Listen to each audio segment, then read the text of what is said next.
కోకాపేట్లో survey number 240లో Sharada పీఠానికి 2 ఎకరాల స్థలాన్ని ఆనాడు కేబినెట్ కేసీఆర్ గారి కేబినెట్ ఈ 2 ఎకరాల స్థలాన్ని శారదా పీఠానికి కేటాయించడం జరిగింది. అయితే శారదా పీఠం ఆ 2 ఎకరాల స్థలాన్ని కేటాయిస్తే వారు దాదాపు 1,05,00,000 రూపాయలు చెల్లించి ఈ ల్యాండ్ను రిజిస్ట్రేషన్ చేసుకున్నారు. ప్రభుత్వానికి చట్టబద్ధంగా 1,05,00,000 రూపాయలు డబ్బు చెల్లించి రిజిస్ట్రేషన్ చేసుకున్నారు. అంతేకాకుండా దాదాపు 23 లక్షల రూపాయలు చెల్లించి హెచ్ఎండిఏ నుంచి అన్ని అనుమతులను కూడా శారదాపీఠం తీసుకోవడం జరిగింది. మరి ఇక్కడ చక్కటి దేవాలయాన్ని శారదా స్వరూప రాజశ్యామల అమ్మవారి దేవాలయాన్ని నిర్మించారు. ఈ దేవాలయంలో ప్రతిరోజు పూజలు జరుగుతూ ఉన్నాయి.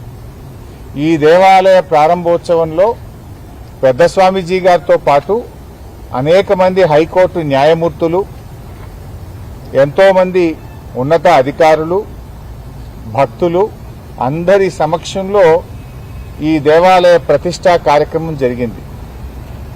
మరి ఆ రోజు నుంచి ఈ రోజు వరకు కూడా ప్రతిరోజు పూజా కార్యక్రమాలు ఇక్కడ జరుగుతూ ఉంటాయి. శారదాపీఠం ఆధ్వర్యంలో హైదరాబాద్లో దాదాపు 16 దేవాలయాలు నడుస్తున్నాయి.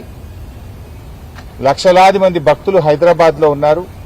మరి శారదాపీఠం వైజాగ్లో ఉంటే హైదరాబాద్లో కూడా శారదాపీఠాన్ని నిర్మించాలని చెప్పి ఆనాడు కేసీఆర్ గారు 2 ఎకరాల స్థలం ఇస్తే అద్భుతమైనటువంటి పీఠం ఇక్కడ నిర్మాణం అయిపోయింది. స్వామీజీ గారు కూడా ఇక్కడే నివసిస్తూ ఉన్నారు. దేవాలయ నిర్మాణం కూడా పూర్తయిపోయింది. ఇక్కడ ఒక గోశాల నిర్మాణము, నిత్య అన్నదాన కార్యక్రమము, అదేవిధంగా వేద పాఠశాల ఇవన్నీ ఇక్కడ నిర్మిస్తూ ఉన్నారు. అంటే వేదం ఎక్కడుంటే అక్కడ మరి ఆ రాష్ట్రం సుభిక్షంగా ఉంటుంది. ఒక వేద పాఠశాల, ఒక గోశాల, అమ్మవారి ఆలయము, నిత్య అన్నదాన కార్యక్రమము ఇవన్నీ జరగడం రేవంత్ రెడ్డి గారు నీకు ఇష్టం లేదా అని నేను అడుగుతా ఉన్నా. ఎందుకు ఈ దేవాలయాన్ని కూల్చాలనుకుంటున్నావు, ఎందుకు ఈ మఠాన్ని కూల్చాలనుకుంటున్నావో నేను ఈరోజు అడుగుతా ఉన్నాం. అంటే కేసీఆర్ గారు ఆనవాళ్లు మారుస్తా అంటే కేసీఆర్ గారు కట్టిన గుళ్ళు కూలుస్తావు, కేసీఆర్ గారు హయాంలో నిర్మించిన మఠాలను కూడా కూల్చడమేనా నువ్వు ఆనవాళ్లు మార్చడం అంటే? నువ్వు ఏం చేయదలుచుకున్నావు?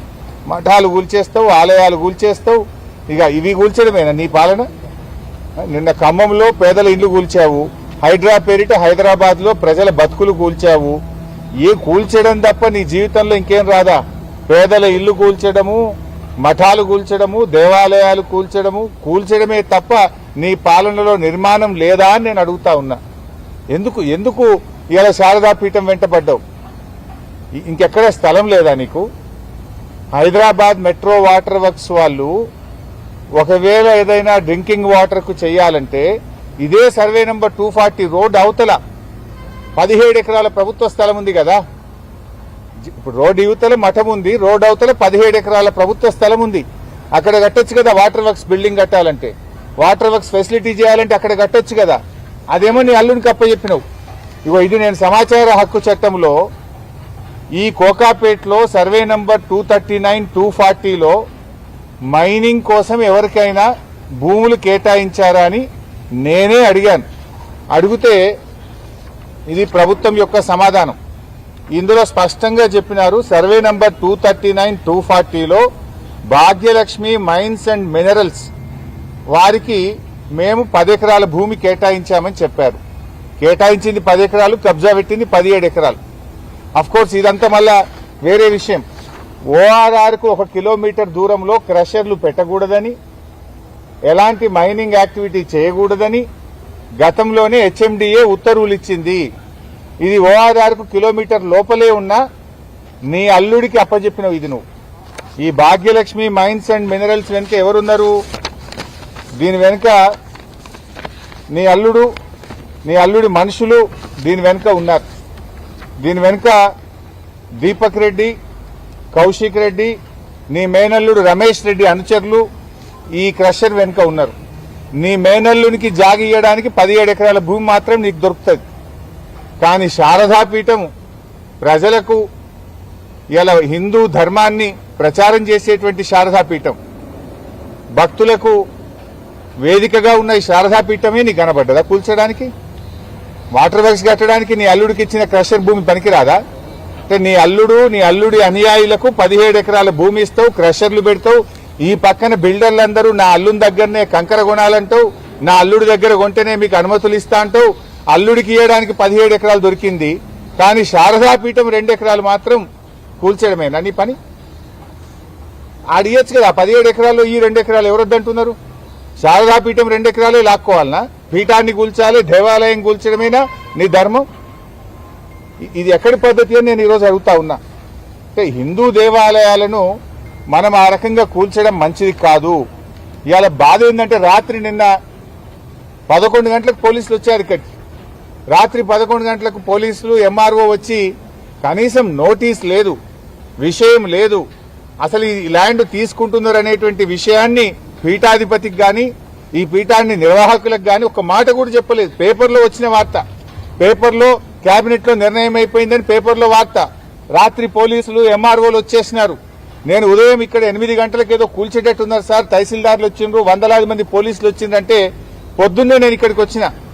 నేను వచ్చేసరికి ఇక్కడ వందలాది మంది పోలీసులు ఉన్నారు. నన్ను చూడంగానే పోలీసులంతా పారిపోయింది. నేను వచ్చినప్పుడు పోలీసులు ఉన్నారు, నేను పీఠం లోపలికి వచ్చి బయటకు రాగానే పోలీసులందరూ పారిపోయింది ఇక్కడి నుంచి. అంటే ఎందుకు దాక్కుంటున్నారు పోలీసులు? రాత్రి పోలీసులు ఎందుకున్నారు? ఆ వీడియోలు ఉన్నాయి, రిలీజ్ చేస్తాం. పొద్దున నేను వచ్చినప్పుడు పోలీసులు ఉన్నారు ఇక్కడ. అంటే నేను రాగానే పోలీసులంతా పారిపోయింది. ఇక్కడ ఒక తహసీల్దార్ ఉండే ఇందాక నేను వచ్చినప్పుడు, ఆర్ఐ ఉండే, వాళ్ళు పారిపోయింది. అంటే మేము రాగానే ప్రశ్నిస్తామని, దొరికిపోతామని ఎంఆర్ఓ, గిరిదావరి, పోలీసులు అంతా పారిపోయింది. అంటే ఏంది మీ ఉద్దేశం? అర్ధరాత్రి పూట దేవాలయాన్ని, మఠాన్ని కూల్చేస్తాము, నోటీసులు ఇయ్యము, చట్ట ప్రకారంగా మేము పద్ధతులు పాటించము అని చెప్పడమేనా? నేను బాధతో అడుగుతున్నా, మంత్రి గారు శ్రీధర్ బాబు గారు, మీకైనా ఆ రేవంత్ రెడ్డి కంటే లేకపోవచ్చు, దేవుడు అంటే విశ్వాసం ఉందో లేదో నాకు తెలియదు. మరి శ్రీధర్ బాబు గారు మీరైనా ముఖ్యమంత్రి మీద ఒత్తిడి తేవాలి కదా. మీరు ఆ కేబినెట్ లో మంత్రిగా ఉండి ఏ రకంగా ఈ మఠాన్ని కూల్చడానికి మీరు ఒప్పుకున్నారు, ఈ దేవాలయాన్ని కూర్చడానికి మీరు ఎలా ఒప్పుకున్నారు అని నేను అడుగుతా ఉన్నా. ఇప్పటికైనా దయచేసి శ్రీధర్ బాబు గారు చొరవ చూపాలి, ఈ మఠాన్ని, దేవాలయాన్ని కూల్చకుండా కాపాడండి.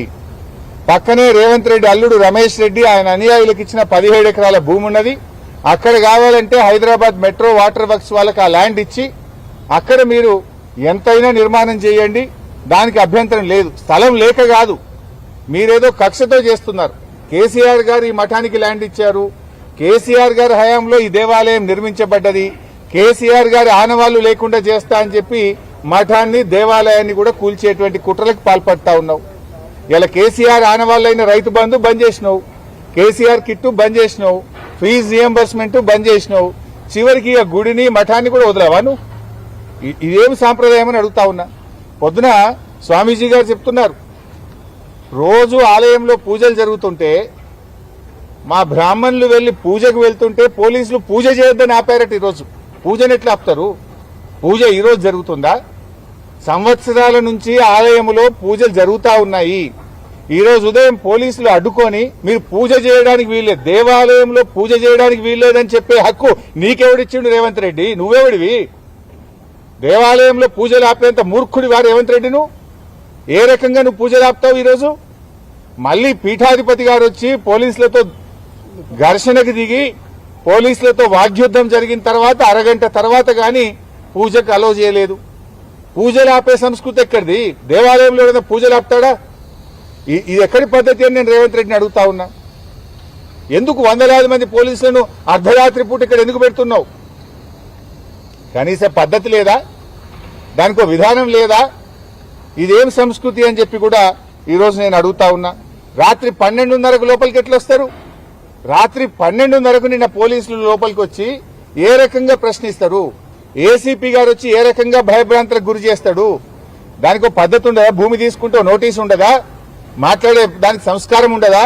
అయినా మీరు కేబినెట్ లో నిర్ణయం తీసుకే ముందు ఒక పీఠాధిపతిని మాట్లాడి గౌరవంగా అది మాట్లాడేటువంటి సంస్కృతి, సాంప్రదాయం లేదా మీకు?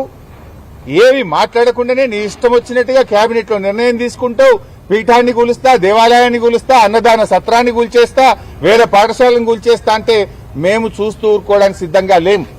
ఎంత దూరమైన పోరాటం తప్పకుండా ఈ దేవాలయ పరిరక్షణకు బీఆర్ఎస్ పార్టీ నిలబడుతుంది. బీఆర్ఎస్ ప్రభుత్వం ఈ భూమిని ఇచ్చింది. బీఆర్ఎస్ ప్రభుత్వం ఈ మఠాన్ని నిర్మాణానికి ఆ రోజు సహకరించింది. దీనిని కాపాడుకునే బాధ్యత కూడా మాది. ఇలా హైదరాబాద్ లో ఈ మఠం కింద 16 దేవాలయాలు, లక్షలాది మంది భక్తులు, ఎంతో మంది కూడా ఈ మఠం కింద ఈ పూజలు చేస్తూ ఉంటారు. ఎంతో మంది భక్తులు ఉన్నారు. అయినా ఇదంతా నిర్మాణం జరిగిందంటే ఎంతో మంది భక్తులు 100 రూపాయలు, 1000 రూపాయలు ఎంతో మంది ఇస్తే ఈ దేవాలయము, ఈ మఠం నిర్మాణమైంది. ఇది వాళ్ళందరి యొక్క మనోభావాలు దెబ్బతింటాయి కదా. భక్తుల మనోభావాలను దెబ్బతీయడమే కదా దేవాలయం కూల్చడం అంటే. మఠాన్ని కూల్చడం అంటే భక్తుల మనోభావాల్ని కూల్చడమే కదా. లక్షలాది మంది భక్తులు ఈ మఠానికి ఉన్నారు కదా. అంటే ఏ మఠమైనా, ఏ దేవాలయమైనా కూడా అది హిందూ ధర్మ పరిరక్షణ. నువ్వెట్లా కూలుస్తావు? నీకెవడు హక్కు ఇచ్చాడు? కేసీఆర్ గారేమో అద్భుతంగా యాదాద్రి దేవాలయాన్ని పునర్నిర్మించిండు. ఎన్నో దేవాలయాలు కేసీఆర్ గారు కట్టిండు. చివరికి రేవంత్ రెడ్డి గారు దేవాలయాల్ని కూల్స్తా ఉన్నాడు. ఇండ్లు కూల్చుడు అయిపోయింది, ఇక గుళ్ళు కూల్చడానికి బయలుదేరిండు. హైదరాబాద్ లో హైడ్రా పేరిట పేదల ఇండ్లు కూల్చినావు, నిన్న ఖమ్మంలో ఇల్లు కూల్చినావు, ఇప్పుడు ఇక హైదరాబాద్ నడిబొడ్డున దేవాలయాలు కూల్చడానికి పాల్పడుతున్నావా? ఇక ఇండ్లు అయిపోయినాయి, దేవాలయాల వంత వచ్చినాది నీ పాలనలో. ఇదేనా నువ్వు చేసేది?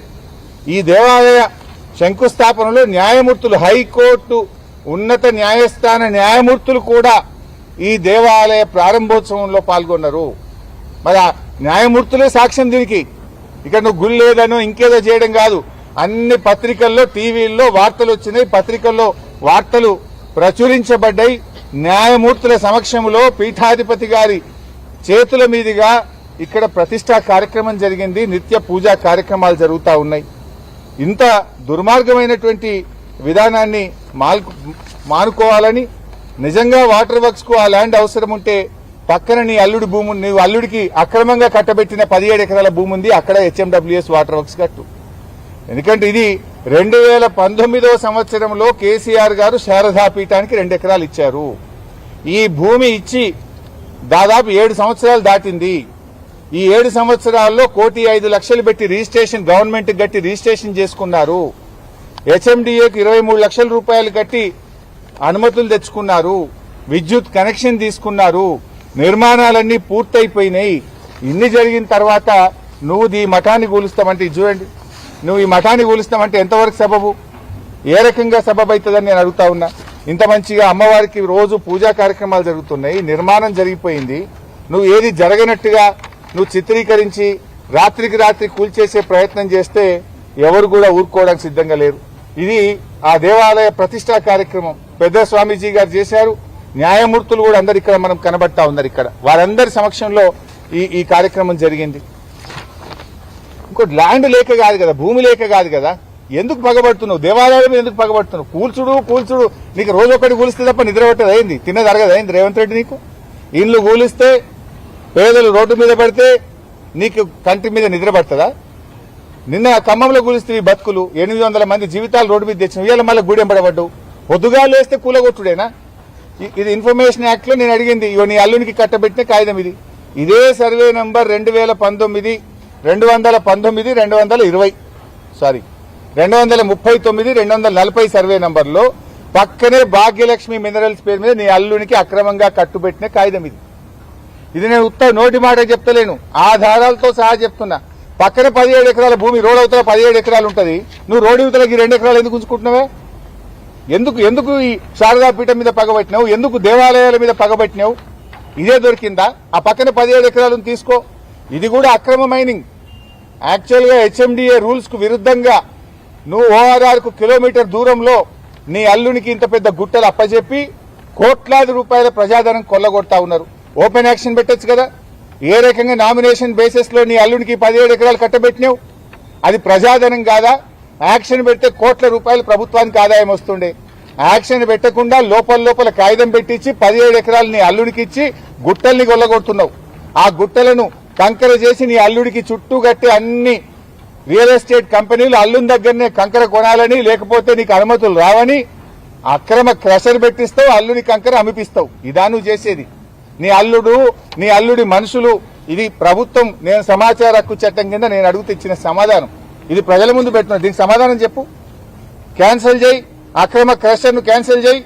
ఇప్పుడు ఆల్రెడీ అక్కడ క్రషర్ పెట్టిండ్రు, ఆ మిక్సర్స్ దాని ఏమంటారు, రెడీ మిక్స్ ప్లాంట్లు కూడా పెట్టిండ్రు. అందులో 2 పెట్టిరట, ఇంకా 3 పెట్టారట, 5 మిక్సర్లు పెట్టారట. ఇక రెడీ మిక్సీలు పెట్టి అల్లుడి వ్యాపారం చేయిస్తావు.